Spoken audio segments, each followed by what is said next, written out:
بسم اللہ الرحمن الرحیم۔ خبر نامہ اہم عالمی خبروں کا خلاصہ۔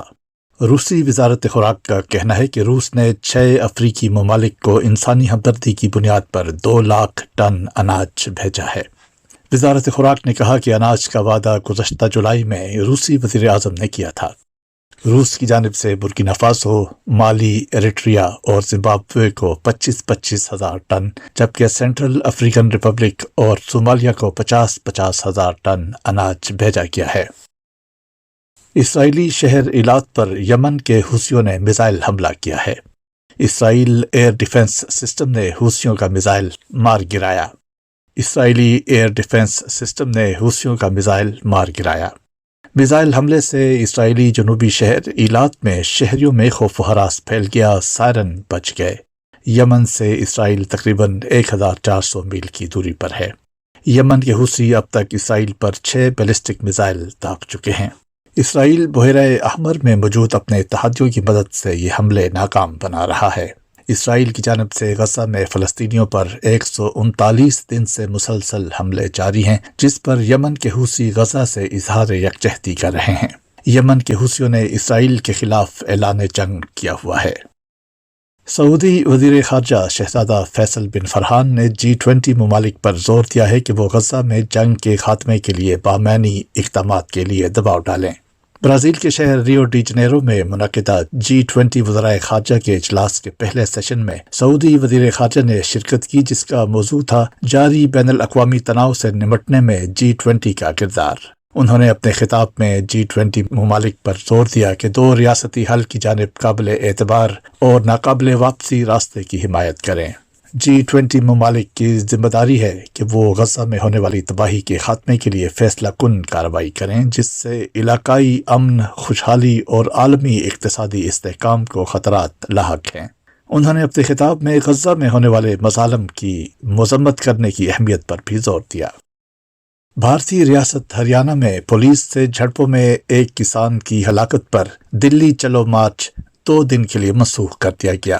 پولیس سے جھڑپوں کے دوران سر میں گولی لگنے سے 23 سالہ کسان کی موت ہوئی تھی، جس کے نتیجے میں کسان مارچ کو 2 دن کے لیے معطل، جبکہ کسانوں کی جانب سے ہریانہ سرحد پر دھرنا جاری رکھنے کا اعلان کیا گیا ہے۔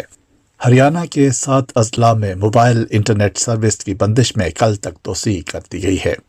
واضح رہے کہ مودی حکومت کے خلاف بھارتی کسان حکومت سے MAC اور 3 زرعی قوانین کو واپس لینے کے دوران کسانوں سے کیے گئے وعدوں کو پورا کرنے کا مطالبہ کر رہے ہیں۔ ایران کے نائب وزیر خارجہ برائے قانونی اور بین الاقوامی امور رضا نجفی نے عالمی عدالت انصاف ICJ میں دلائل دیے ہیں۔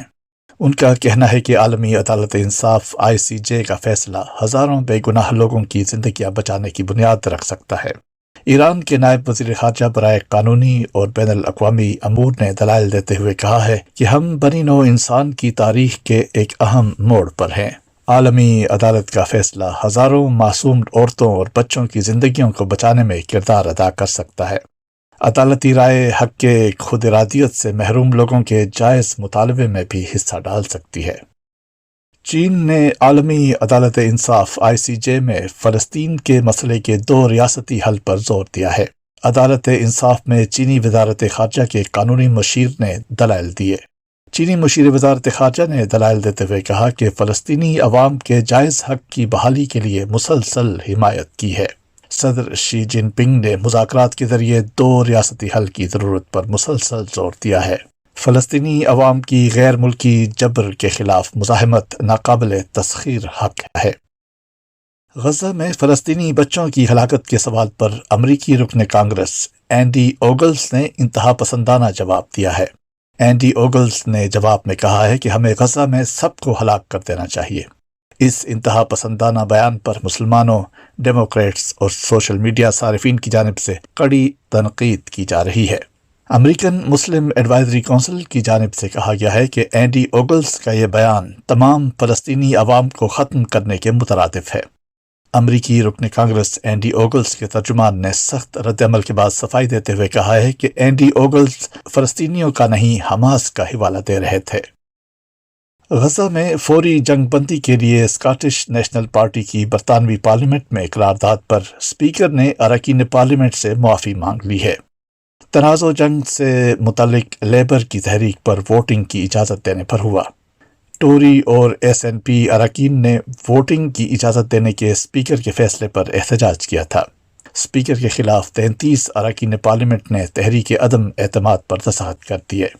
دوسری جانب فلسطین سالیڈیرٹی کیمپین کے ہزاروں افراد نے پارلیمنٹ کے باہر جنگ بندی کے لیے مظاہرہ کیا۔ یہ تھا اہم عالمی خبروں کا خلاصہ۔